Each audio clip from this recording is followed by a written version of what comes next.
Yeah, I was going to say, though, you did make a big impact in 2010. I think you started all 14 games. You're the main primary kick returner, 35 returns, 713 yards, average over 20 yards per return. Yet again, and obviously you were a big piece of that Gamecocks team that went to Atlanta, went to the SEC championship. And Bryce, you're still, a member of the only team that's done so in South Carolina history. I want to ask you just about that 2010 season as a whole, the road to the SEC title. We could spend the entire show. We could spend hours just talking about that 2010 season and the Alabama game and beating Florida and going to Atlanta, all that great stuff. But just talk about your favorite memories from 2010. Again, you were a big piece of that. Like you said, you got to, be in the meeting rooms and watch a guy like Marcus Lattimore blossom into the star that he was, and Steven Garcia and Alshon, and just the names go down, some of the greats in Gamecock history. But you were a part of that ride and obviously made a big impact at South Carolina.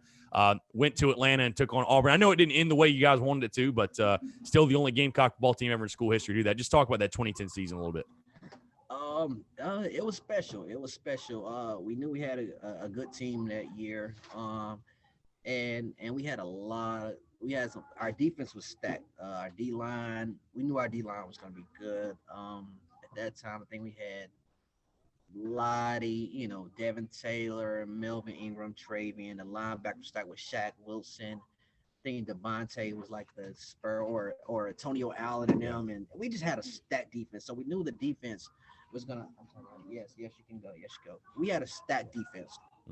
Then offense-wise, we had the puzzle. We knew we had Garcia was throwing that thing. Yeah, Alshon Torrey, Mo and stuff. We had pieces, you know what I'm saying? And that was a big thing that we had the pieces. So we knew we had a good team. We just had to put it together and work hard. But that's one thing that I did notice. That team worked hard. You know what I'm saying? They had vocal leaders. T-Camp was a super, super vocal leader. And DJ Swearinger on the defense. T-Camp was more on the offense side.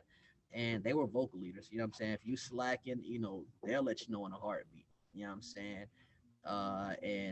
And DJ was the more he'll get on you. You know what I'm saying? He'll get on you. T-Camp is like, he'll more of an encourager, like, hey man, come on, you can do it. DJ, he gonna get on you. You know what I'm saying? He's gonna make sure you're accountable for what you're doing. You know what I'm saying? So we had vocal leaders with everything we did, but we knew it was gonna be a special season. We started winning games, things of that nature.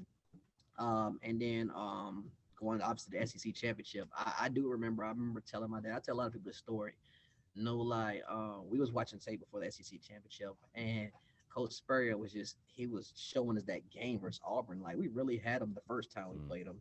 It was like a few fumbles, and I think in the fourth quarter, and we was beating them by like 10 or something. A few fumbles and all the missed assignments that we had to have them come back. He was like, there's no way we should have lost this game. No way.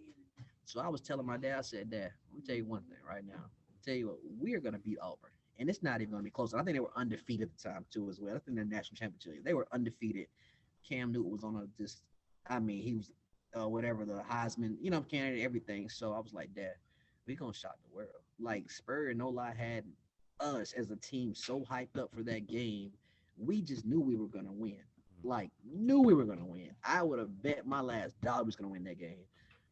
Obviously, it turned out well, no, but that's how I knew that team was really, really that good, because we were super prepared and they just beat us. I'm saying stuff like that. But that was just overall a great season. You know what I'm saying? Chilling with the guys, and being that we knew we were good. You know what I'm saying? They were working. We took some L's along the way, but a lot of us was young too at the time, so we knew we had another year going in, and then I think it was that next year.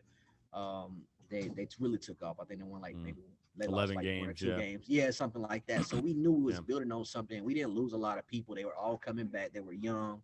And we just knew that, like, you know what I'm saying, this is gonna be a good year coming up in the future going from there. But that whole season, it was good. It was a learning experience. We did take some L's, but at the same time, we knew, like, we're gonna be back. You know what I'm saying? That was the main thing. We're gonna be back. We're young. We're just learning how to fix some things, and then we go from there. So Was Alabama your favorite moment of that season? I mean, I feel like that's everybody. It's kind of by default. But you mentioned the Auburn game, like I said, Cam Newton turned to Superman. But no, Alabama. I think I can't even get my years right. I think Alabama and no, I can't even get the real. Well, 2010 was the big. 2010 was the big home win over Bama. 2009 was the Ole Miss game, the Thursday night. Okay.